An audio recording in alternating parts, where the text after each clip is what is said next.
पोहे खाल्लं खा पित्ताची गोळी, चहा पिलं खा पित्ताची गोळी, उपीट खाल्ला खा पित्ताची गोळी. तर आपला जन्म पित्ताची गोळी खाण्यात झालाय का अन्न खाण्यात झालाय हेच काय कळा नाही. तर नमस्कार मित्रांनो, पुन्हा एकदा स्वागत आहे माझ्या नवीन अशा व्हिडिओमध्ये. तर आजचा व्हिडिओ आपला हा पित्ताविषयी होणार आहे.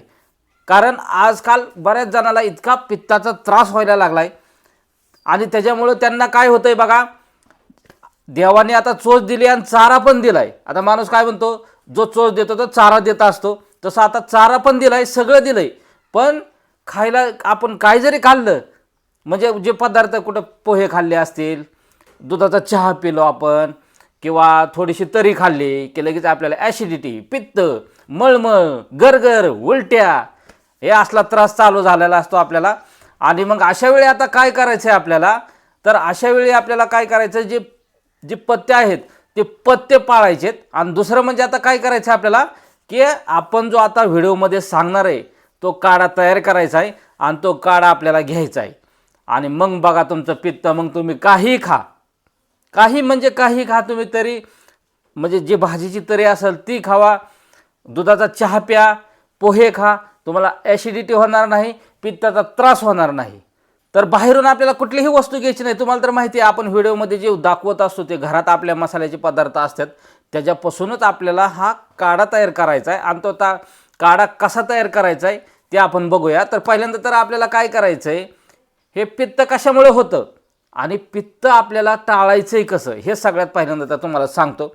आता काही जणांना माहीत असतील किंवा नसतील गोष्टी, की पित्त हे आपण जे पोहे खातो, परत दुधाचा चहा पितो, परत आपण लिंबू खातो, दही खातो, आणि असे जे आंबट पदार्थ असतात, ताक असू द्या, असं खाल्ल्याच्या नंतर आपल्याला पित्त होत असतं. बघा, जिलेबी जरी खाल्ली आपण तरी आपल्याला पित्त होतं, बरोबर आहे. आणि बऱ्याच जणाला कुठलंही जेवण खाल्लं तर त्याला पित्तच होतं आहे बघा. आणि ते पित्त झाल्याच्या नंतर बरेचसे असे प्रॉब्लेम येतात, गरगर होणे, मळमळ होणे, आणि मग ह्याच्यापासून पित्ताचे खडे तयार होतात. त्याच्यापासून पित्ताचे खडे तयार झाल्याच्या नंतर तर बराच मोठा प्रॉब्लेम तयार होतो. तर ते टाळण्यासाठी आपल्याला काय करायचं आहे, की आपण रोजच्या आहारामध्ये सहसा तर रात्रीचं दही खाणे टाळायचं आपल्याला. कधी रात्रीचं दही खायचं नाही, जरी खाल्लं तरी आपण सकाळी किंवा दुपारी, आणि ते पण थंडीच्या दिवसात तर खायचं नाही, उन्हाळ्यामध्ये खाऊ शकता तुम्ही.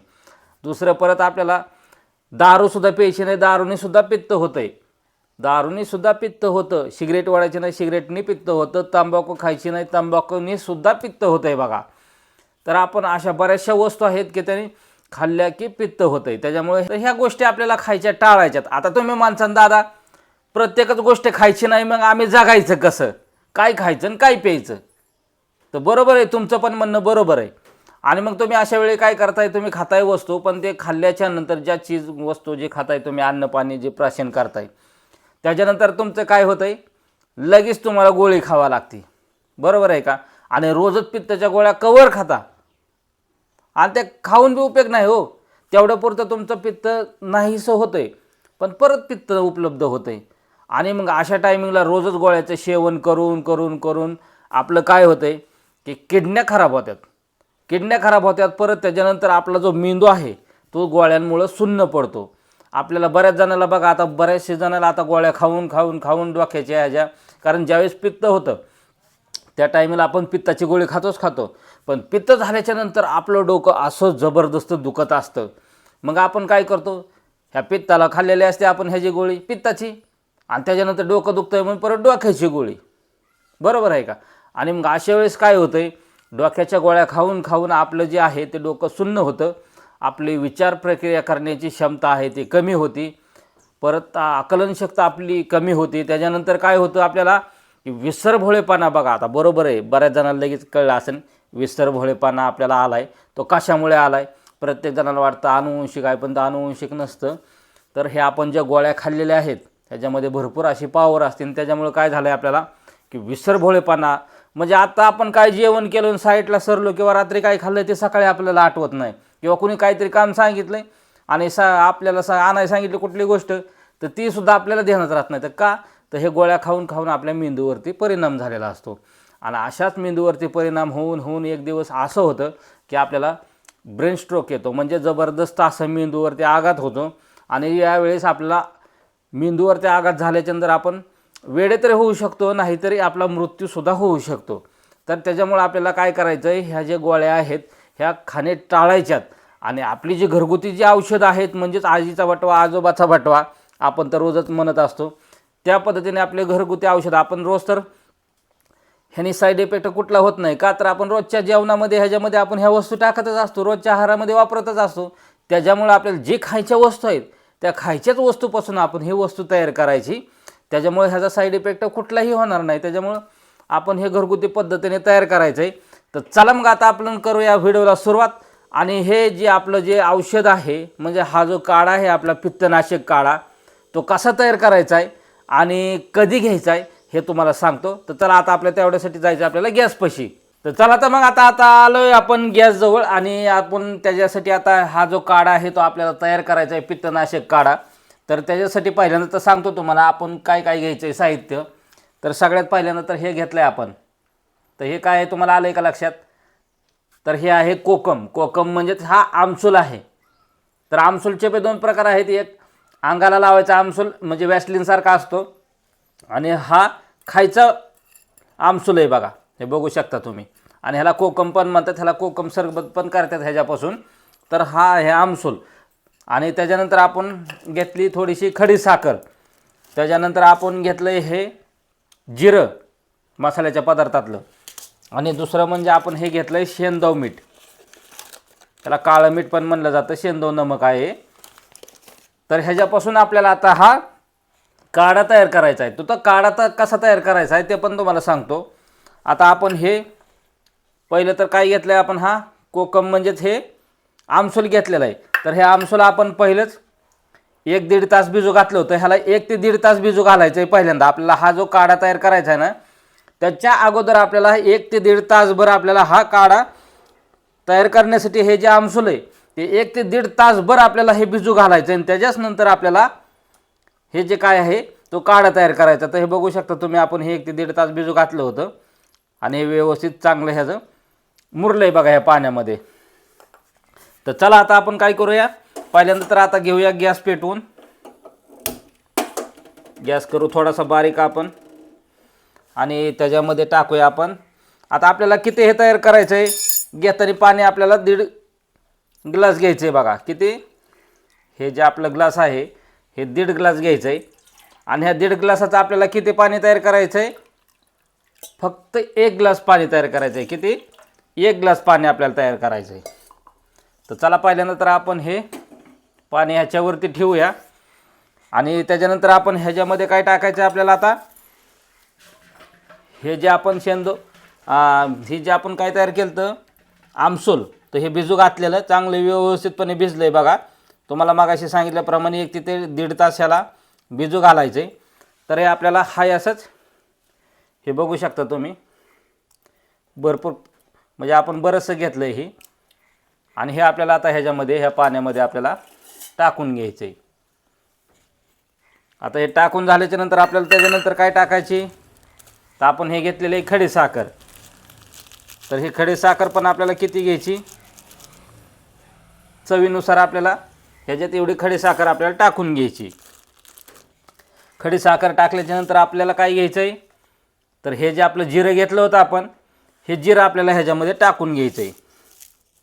तर जिऱ्याचं प्रमाण पण बघू शकता तुम्ही, एवढं असं आपल्याला हे जिरं टाकून घ्यायचं आहे. आणि त्याच्यानंतर आपल्याला गॅस फुल करायचा आहे.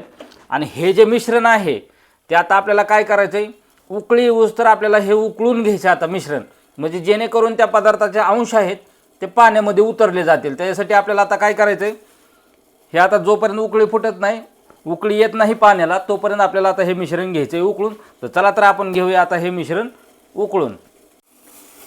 तर बघू शकता इथं आता आपल्या पाण्याला उकळी फुटायला लागली बघा. आता पाणी उकळायला सुरू व्हायला लागले.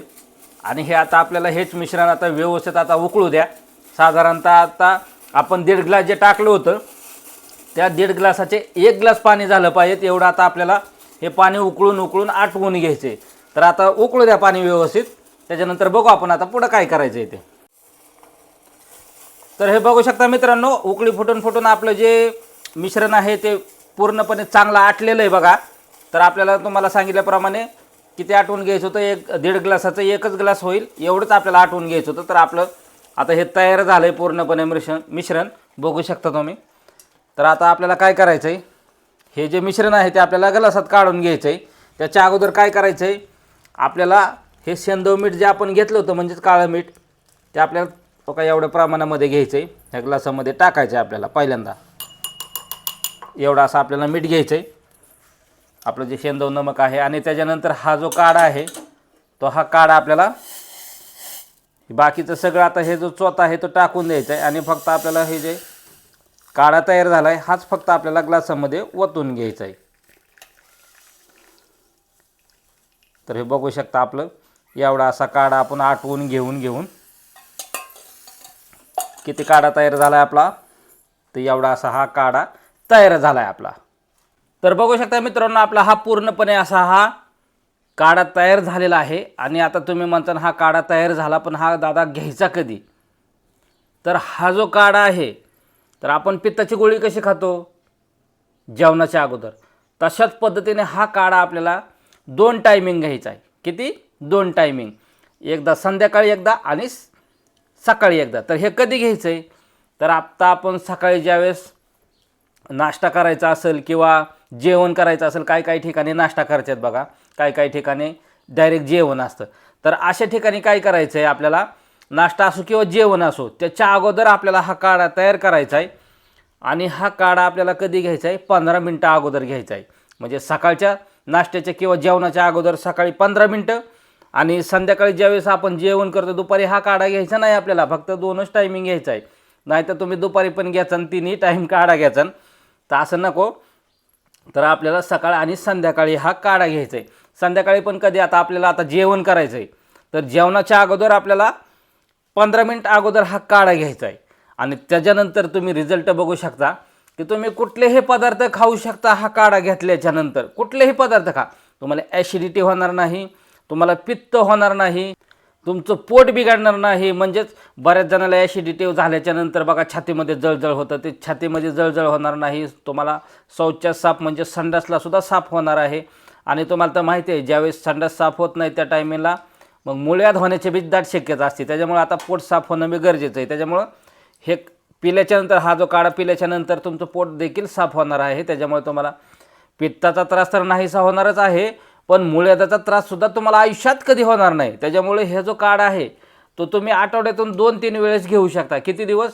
आठवड्यातून 2 ते 3 दिवस. रोजच घ्यायचं नाही आपल्याला, नाहीतर तुम्ही रोजच बनवता आणि रोजच प्याचा आणि रोजच बनवता, असं करू नका. फक्त असं आता तुम्हाला वाटलंय जास्त पित्त झालं, पित्त तर होणारच नाही आपल्याला ह्या काढ्याने, पण जर ज्या दिवशी तुम्हाला वाटेल की आज लय पित्त झालं आहे आपल्याला, त्या दिवशी हा काढा तयार करायचा, घ्यायचा. ज्यावेळेस आपल्याला कुठले पित्ताचे पदार्थ खायचेत, आता जीव आहे माणसाचा, माणसाच्या जीवाला कुठलीही गोष्ट खाऊच वाटत असती. त्याच्यामुळं खायचं तर आपल्याला टाळायचं नाही आणि सगळ्याच गोष्टी खायच्यात. त्याच्यामुळं हा काढा अगोदर घ्यायचा. म्हणजे ज्या दिवशी तुम्हाला वाटतं, आता बऱ्याच जणांना पोळ्या जरी खाल्ल्या, आता हे डाळीचे अन्न म्हणजे हरभरा डाळीचे अन्न, भजी खाल्ली किंवा जे पित्ताला जे शमक आहे म्हणजे जे पित्त होणारे वस्तू आहेत ते खाल्लं की पित्त होणारच आहे. तुम्हाला आता वाटतंय बाबा मला लय पोळ्या खाऊ वाटतात पण मला लय पित्त होते, त्या दिवशी तुम्ही हा काढा घ्यायचा, काही अडचण येत नाही. तुम्हाला कसलंच जाणवणार नाही की मला पित्त होतं आणि मग पोळे खाल्ल्याच्या नंतर मला आता पित्त होईल, हे अजिबात तुम्हाला पित्त होणार नाही. त्याच्यामुळे तुम्ही ते पण खाऊ शकता. तुम्हाला दूध आवडतंय, दुधाचा चहा आवडतोय, सहसा तर दुधाचे म्हणजे पदार्थ टाळावंच लागतात.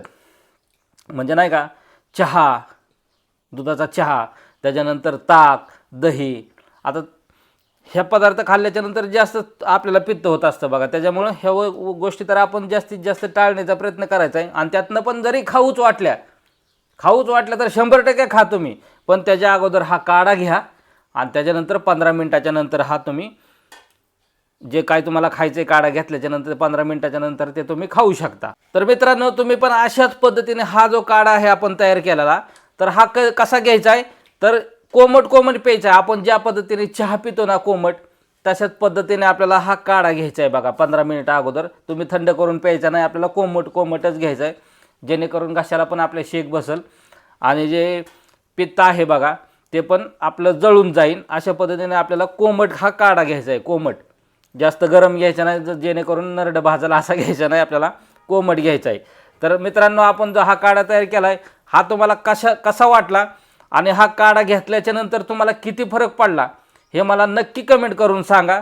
तर भेटूया. धन्यवाद नवीन अशा आपल्या व्हिडिओमध्ये. धन्यवाद.